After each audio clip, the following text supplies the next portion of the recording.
sige velkommen til del 2, voksenversionen. Vi har lige kørt scramble. Jeg tog sejren. Ja. Nu tager vi hvad der tilbage? 4 huller? 4 huller. 6, 7, 8 og 9. Vi har et par 4 nu, par 3, par 5 og et par 4 mere. Santana Golf hedder banen. Vi kører en normal kamp nu før på scramble. Kører vi normalt. Lad os se hvem der tager sejren. Måske mig. Nu har vi kun en bold, så det er lidt noget andet, så der er ikke råd til lige så mange fejl. Men vi har pinden nede bag det store træ, så enten spille den sikkert på fairwayen eller gå efter det. Det er dumt, men vi prøver. Det bliver sægt med pres på. Ja.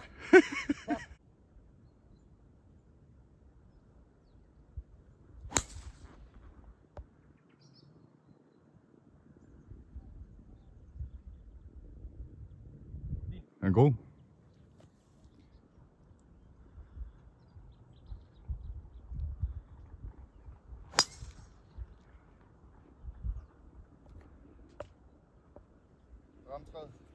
Rammer træet.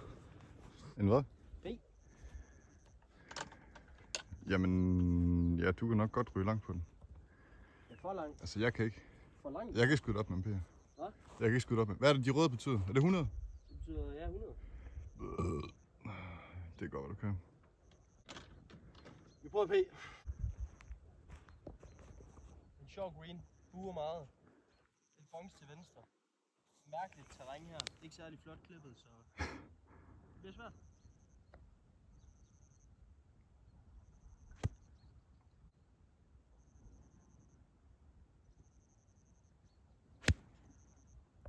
Flyv! Flyv!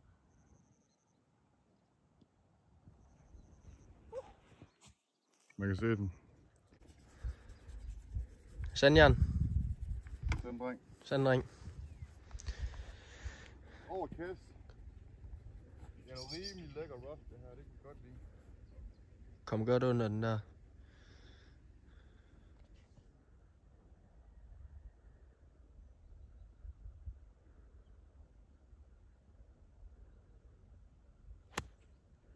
Løb.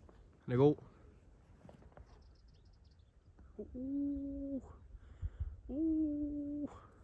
Løb. Stop. Stærkt. Ja, der er lidt op. Meget ujævn. Bakken herfra. Den er ikke helt god.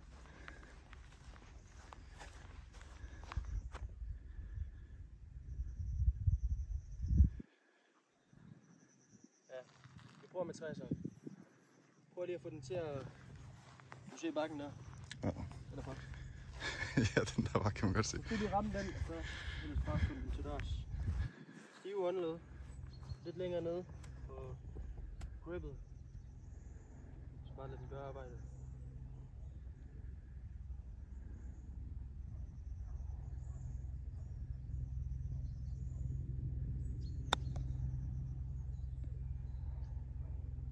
Wow, flot. Tættere.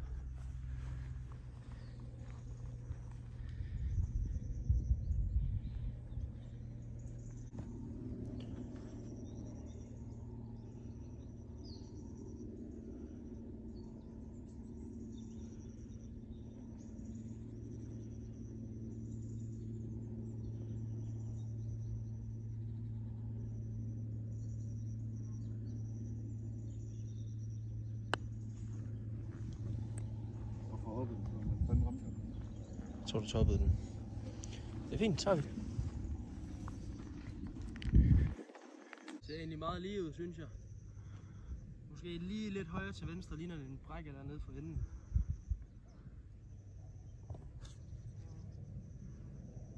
Men det er for par.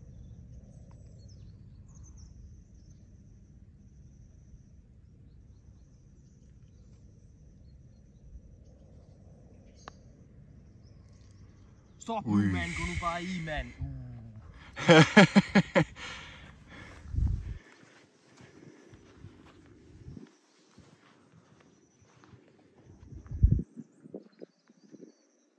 bogey.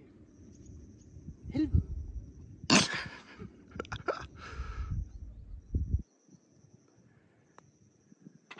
tak. Så Nits for par her. Og så tager han altså føringen fra første hul af. Vi kan også godt finde ud af andet end scramble. Rul nu.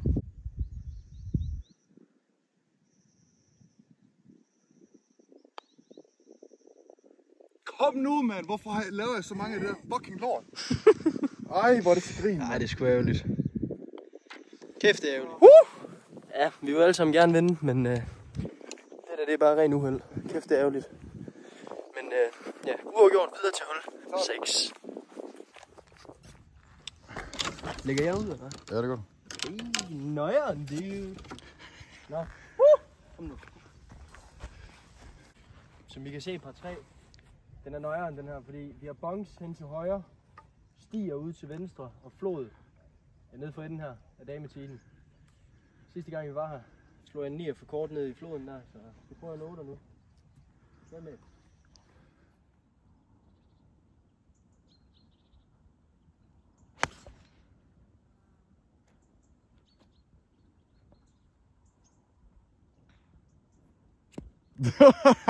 Den ramte noget.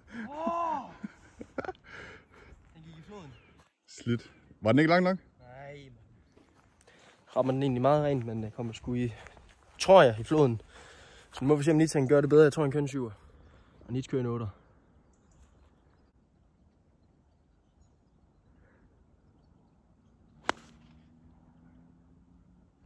Løv. Ja, tak.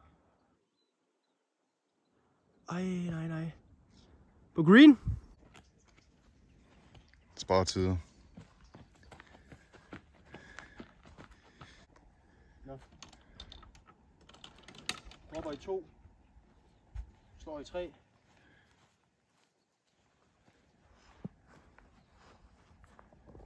Kører en 60'er.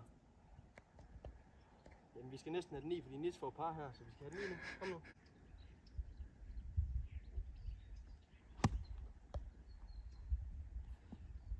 Ej, hvor er det tøset.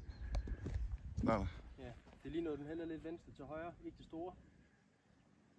Vi ligger i 3, på med en lille 60'er. Vi kæler den i hul.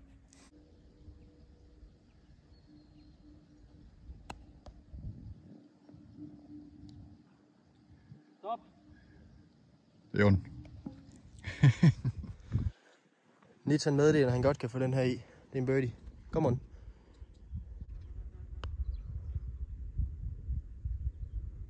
Stop for helvede. Over i 2, over i 3, her på 4. Ja. Var det meget lige, eller hvad? Hvad synes du? Mere lige end jeg regnede med. Hvad? Mere lige end jeg har regnet med. Nu skal der tænke sig.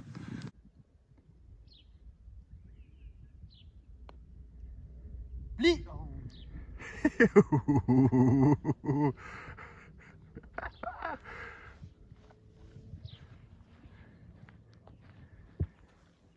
Jeg blev helt rundt så den der gåtur der.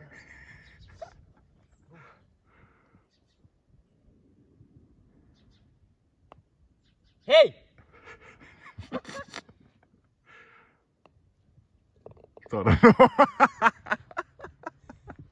4, 5, 6, 7. Quartable bogeys, mand. Ja.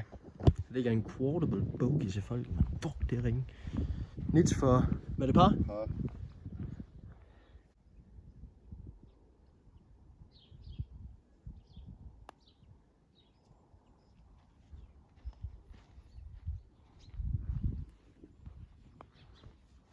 Tak. Bogey. Ja, tak. Vi snakker ind i det lange. Ikke så mange bunkers i hvert fald fra T-boksen. 540. Ja, erfaringsmæssigt hold den til venstre, så går den nok.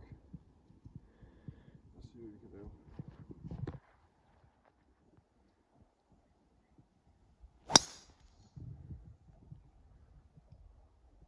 Så det? Ja. Ude, ikke? Yes. Ikke verdens bedste hul før. Det sker. Det er verden. Det er sådan, det hænger sammen. Jeg bad med 3. Nits foran med 3. Men han smed den ud, så alt kan ske. Kom nu.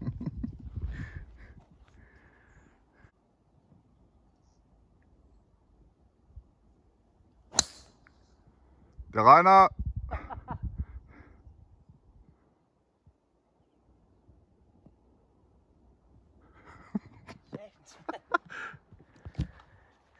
Det kunne have været bedre, nogle gange så sker det. Det er ikke så godt, men fuck it. Eller beep it. Så, Nits dropper i 2. Første bold var OB. Så. Vi prøver igen.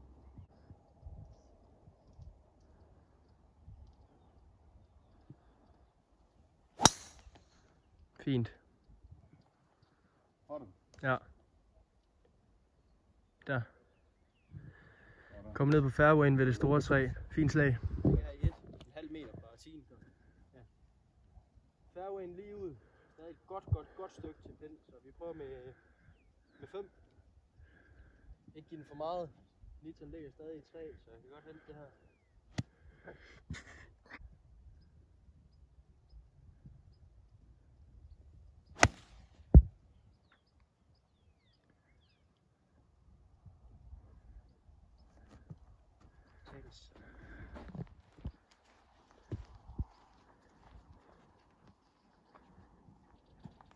Der er vel stadig et par hundrede til pinden. Vi er i godt humør, så lad os se.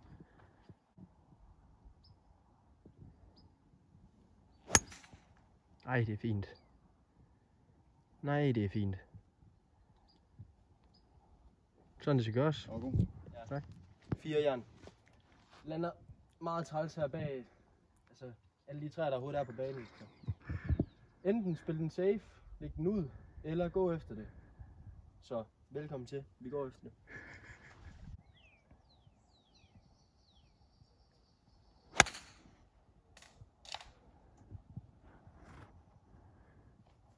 Der lander derovre. Jeg tror, du har et hul mere. Fuck! Ja, det gør vi ikke igen. Så. Ligger helt her, men den er helt begravet herovre. Deep rough, som de kalder. Nu er jeg ikke golf. Ja. Åbner hovedet lidt, prøver at få en fade rundt om træet.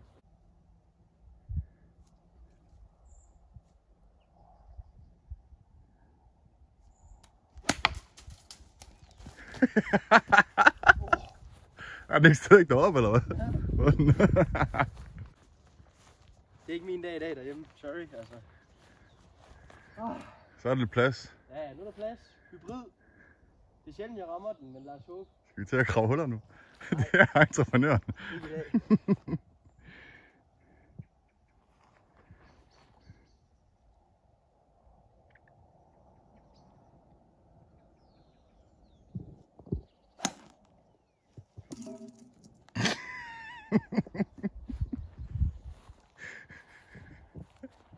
Vi skal ikke engang med det her. Folk, de tror, jeg er helt lort, jo. Det er jeg også. Det er jeg også.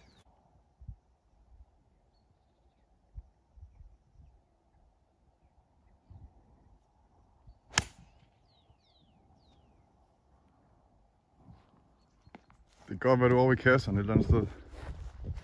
Det ligger under mig. Jeg kan godt lige finde ud af, hvad forskellen på wedge, P og sand er. Ja. Fordi jeg tror, jeg ryger lidt kort nu her, men hvad slår du? Så derfor tager jeg en wedge.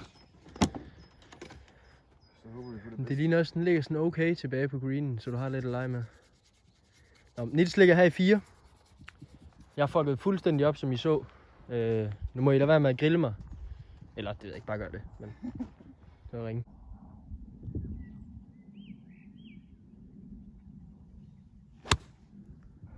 For helvede, den røde kasse, den der. Pis og lort. Ja. Nå, så får vi prøve det, det er fint. Ja. Kasse. Yes. Vi er kasse. Eller halvt i kasse, som om man lige sådan en forvejen. Det ser ud til, at der er lidt arbejde med op på greenen, som jeg sagde før. Vi skal bare have den op, lad den trille. Brug sandjern, prøv at kæle lidt for den.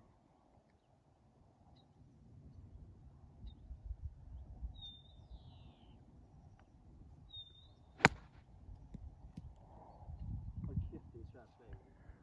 Er det ikke nemt? Det var lort igen. Jeg ligger i 6, Nits ligger i bunks i 5.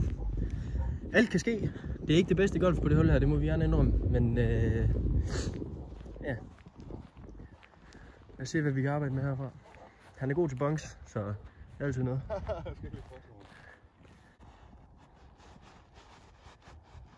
Hold da kæft.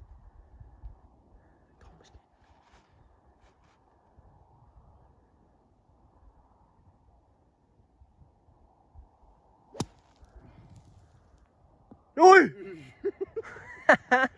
Det er fandme lige for det en dunk. Og det er sgu fint. Godt løst. Placering i 6. Jeg ligger i 6.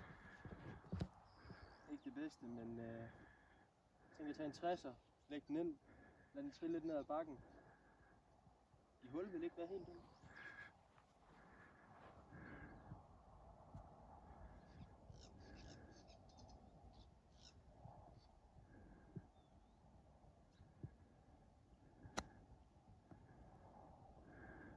Jeg ved egentlig ikke helt, hvorfor jeg er kommet til. Kig omkring dig.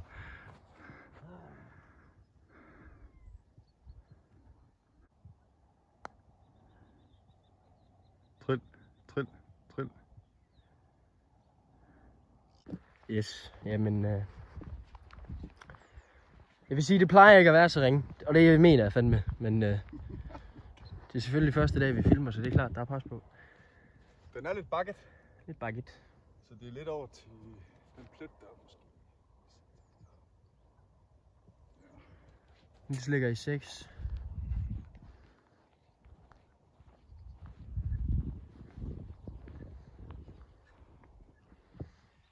Den 9 er bare godt.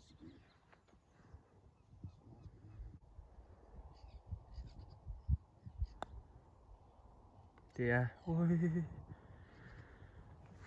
Tens. Yes. Ligger i 8. Det er allerede ikke så godt, men det skal følges til døren.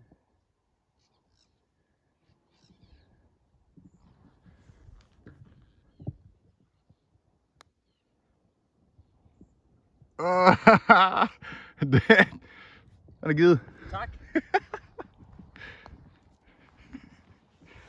Ja, jeg kommer i på 10. Nits kommer i nu for 8. 8 til Nits. Så tager Nits føringen med 5. Kæft.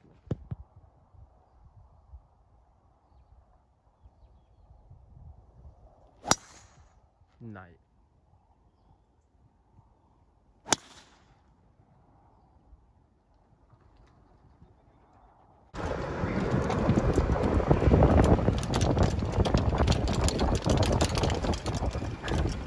Ja.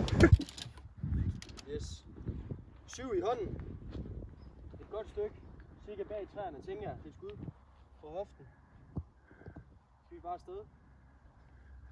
Head and hope. Come on.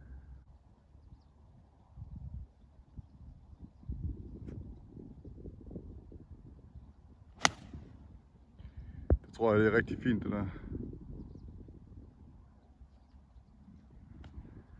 Det finder vi ud af. Nits i 2 midt på fairwayen. 9 af jern. Ikke så meget pis. Lidt bunker til højre og venstre, men må ikke, vi kan styre det.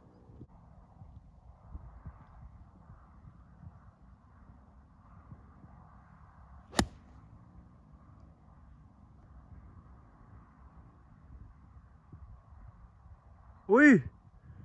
Triller op på green, ligner det. Fint. Tilfreds? Ja. Meget tilfreds. Meget tilfreds. Yes, altså. Ja, de helt bedste her. Nits på green i 2. Mig her i 2. Nede og bunks. Flader meget tæt på her, og nej, det er ikke godt, men... I 60 af jern. Åbner hovedet, holder lidt længere nede. Prøv at få det til at lidt højere, få den til at stoppe.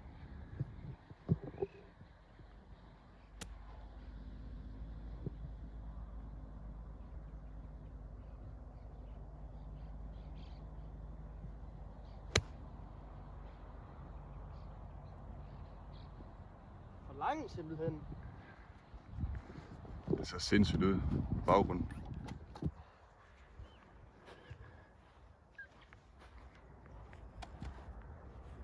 Yes. For langt, desværre. Ramte den ellers rent. Nu skal vi bare ind tæt på fladet. Nu skal lige ramme bakken, få den til at trille.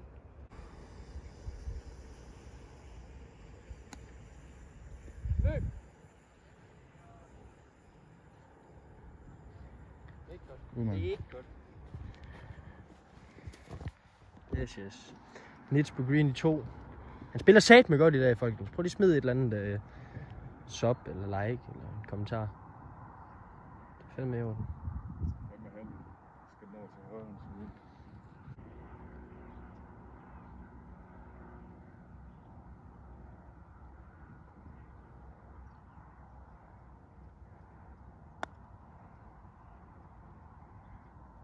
Tre.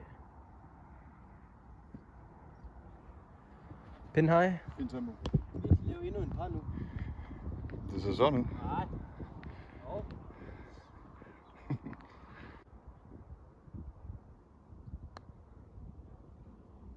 Hvorfor er det, jeg altid skal give den så meget?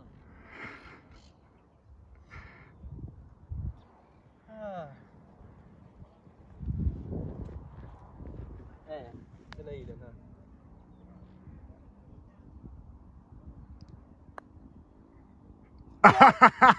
Den skulle have været der, den der. Den skulle have været der, den der. Det har været helt i orden. Nå, Nits for par, jeg kommer i på 24 eller et eller andet.